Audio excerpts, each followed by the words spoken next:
Bien,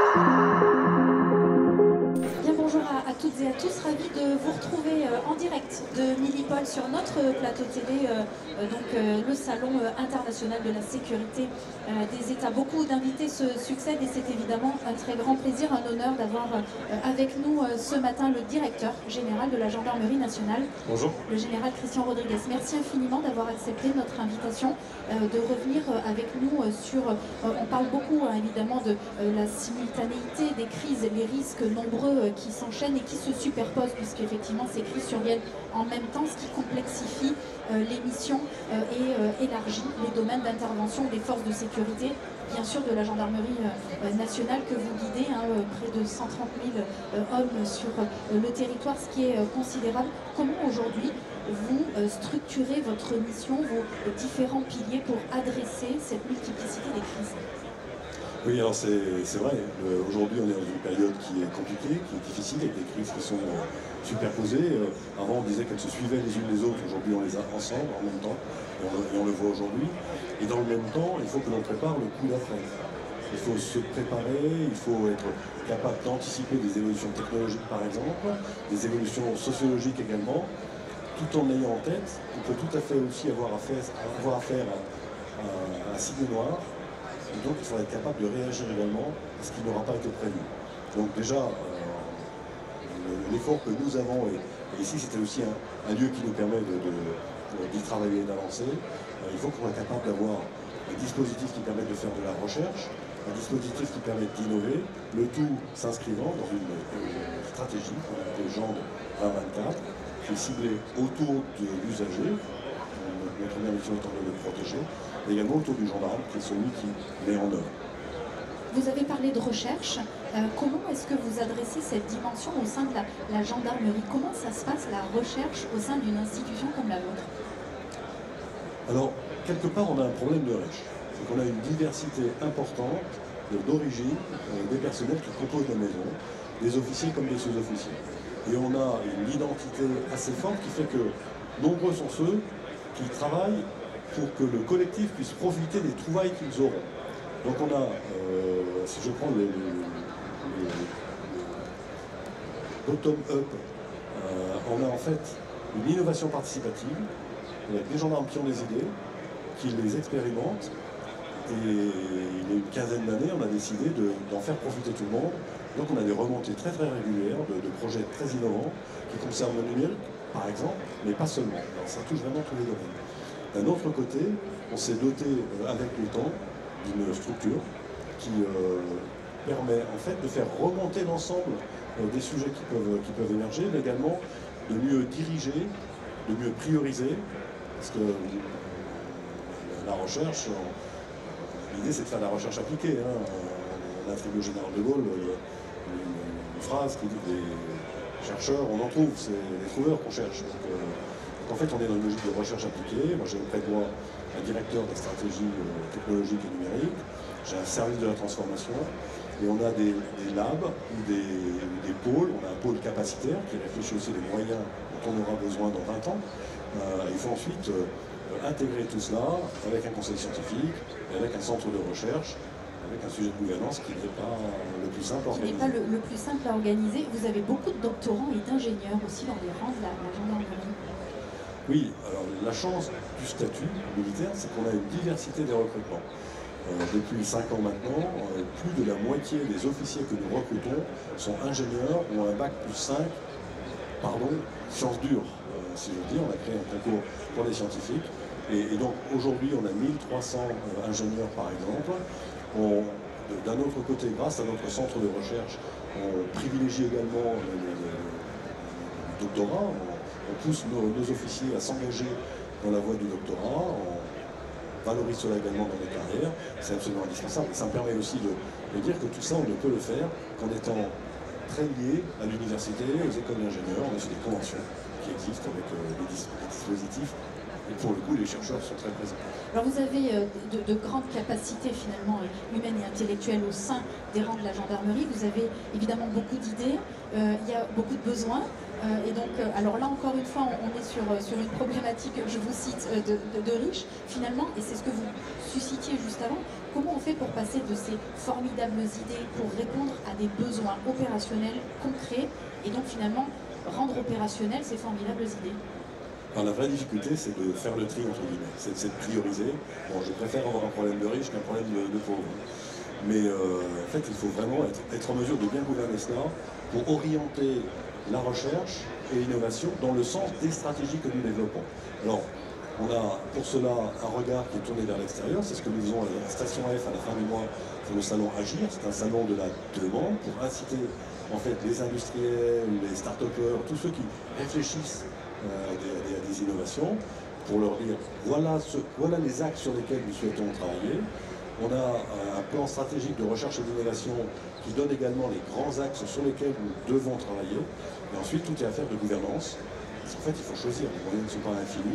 Et puis une fois que les priorités sont définies, quand on a quelque chose qui arrive à émerger et qui est un process qui est industrialisable, si j'ose dire, enfin, je prends les termes, c'est pas tellement les termes de la maison, mais on comprend ce que cela veut dire. Et ensuite, on concentre les efforts pour utiliser ça et pour produire ces néos, par exemple, le système de téléphone qui concerne les gendarmes, c'est les algorithmes pour optimiser la présence des gendarmes sur le terrain. Mais c'est la conséquence d'une gouvernance et de procédures qu'on essaye de rendre les plus fluides et les plus opérantes possibles. Donc là, finalement, c'est la matérialisation de la coopération publique-privée que vous institutionnalisez entre la Gendarmerie nationale et les acteurs du privé qui sont d'ailleurs présents sur Milipol, dans ces entreprises innovantes qui vont pouvoir vous livrer des outils technologiques qui répondent à vos missions. Vous le co-construisez? Oui, oui, c'est absolument indispensable. En fait, on ne peut pas tout internaliser. En plus, si on ne regarde que son propre nombril, on n'est pas sûr d'avoir quelque chose qui sera le meilleur possible. Donc il faut vraiment qu'il y ait une relation forte. Et l'intérêt, on parle de privé, nous apporte beaucoup de choses, mais pour autant, il faut que l'on ait des gens au bleu clair qui soient capables également de bien expliquer et de bien travailler sur ce dont on a besoin, pour être sûr que le produit sera le plus adapté à ce que nous souhaitons. Et effectivement, un endroit comme ici est un endroit magique. Pour cela, d'ailleurs, j'ai porté pas mal de personnels qui se perdent dans les salons et je trouve beaucoup d'intérêt à tout ce qu'ils voient. On l'a compris, alors vous avez beaucoup de moyens aujourd'hui à votre disposition, néanmoins le contexte aujourd'hui est particulièrement à la fois tendu, à la fois complexe à appréhender, il y a une multitude d'inconnus qui perdurent. Comment est-ce que vous vous adressez finalement ces défis d'adaptation permanente et en même temps d'essayer d'anticiper et puis finalement de gérer ce que nous ne pouvons pas prévoir aujourd'hui parce que des défis, il en reste à relever? Alors sur la première partie de votre question, qui est une question compliquée, mais c'est la vraie question, en fait notre dispositif vise normalement à balayer assez large avec dans les différents, c'est l'intérêt du problème de riche, avec dans les différentes directions ou sous-directions de la direction générale et dans les structures du type service de la transformation, on a des gens qui veillent et la gouvernance étant chargée de faire le tri. Pour être honnête, c'est pas ce qui fonctionne le mieux. Que tout le monde est passionné par son sujet et considère que c'est le sujet qui doit être prioritaire. Bon, il faut faire le tri, après on est un chef ou un chefé et on priorise, on fait le tri. En revanche, sur le sujet du signe noir, je pense que ça passe avant tout par des procédures. Il faut accepter l'idée que tout ne doit pas être décidé par le chef. Et il faut en fait, et c'est ce que l'on a fait pendant la crise sanitaire, il faut en fait savoir déconcentrer les décisions. Et le jour où le signe noir arrive, il ne faut pas que tout le monde appelle jusqu'au chef, il y a un signe noir, qu'est-ce que je fais? Il faut qu'on ait des gens capables de prendre les premières décisions. Et ça passe par une formation, des mises en situation. Alors c'est compliqué parce qu'on les prépare à ce qu'on ne peut pas prévoir, mais c'est un vrai travail, c'est un travail de formation et d'état d'esprit, parce qu'en fait l'hypercentralisation ne produit pas les meilleurs résultats. On le sait, les forces de sécurité sont de plus en plus sollicitées, sursollicitées parfois.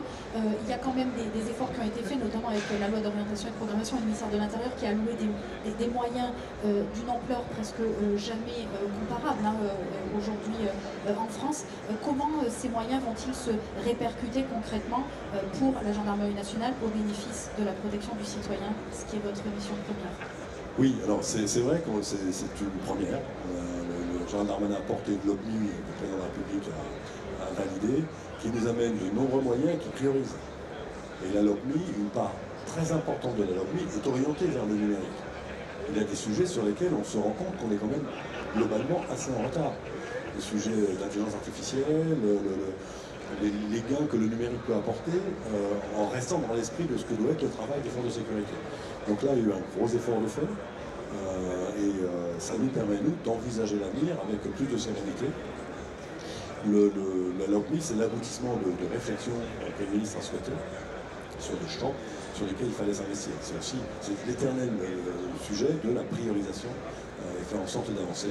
Et le ministère s'est organisé avec une direction du numérique qui s'est renforcée, une agence commune, une agence du numérique commune à la police et à la gendarmerie qui est également renforcée. Et un gros travail de fait sur la prospective également, qui est une chose qui est capitale. Sur le cyber, il y a également des mesures qui ont été prises. Donc là, en fait, on est je pense, bien organisé. Ça tombe assez bien parce qu'on a les Jeux Olympiques quand même dans les demi depuis quelques temps. Et ça, en tout cas, ça nous a permis d'être plus performants et de s'aligner tous très correctement parce que les acteurs au ministère de l'Intérieur sont assez importants. Une dernière question, Général Rodriguez, sur évidemment le futur. Quels sont les grands sujets de prédilection à travers ce que vous évoquiez? On imagine qu'il y a le cyber, qu'il y a l'intelligence artificielle. La question environnementale aussi est très importante et je sais qu'elle est prégnante au sein de la culture. Oui, c'est vrai que quand on a défini notre stratégie GEND 2024, GEND pour gendarmerie, en fait, on a défini ce que l'on a appelé les nouvelles frontières, même si les sujets n'étaient pas neufs en soi. On a le cyber, vous avez raison, tout le monde a investi, et on a les atteintes à l'environnement. On se rend compte que c'est une préoccupation majeure de l'ensemble de la population, à raison. On se rend compte aussi qu'à un moment donné, on va quand même léguer un monde à nos enfants et il faut qu'on lui lègue le meilleur monde possible. Donc il y a eu un engagement fort avec la création d'une structure commune, police, gendarmerie et au-delà. L'OFB est également avec nous pour prévenir. Si on peut prévenir, c'est mieux que de réparer.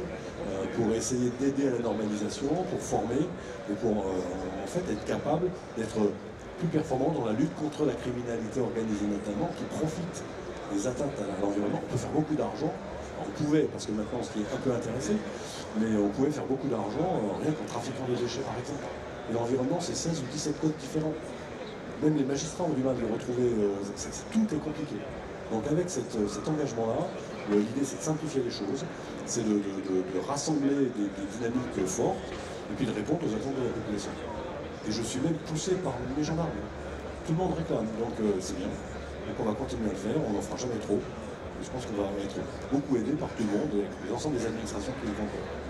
Et donc à nouveau une réponse collective face aux défis qui nous font face. Absolument. Général Rodriguez, merci d'avoir été avec nous. C'était un grand honneur de vous accueillir sur notre plateau télé en direct de Minipol. Merci beaucoup. Merci infiniment. Et merci à vous de nous suivre. Restez évidemment connectés sur le plateau télé Minipol. L'actualité en direct ici continue.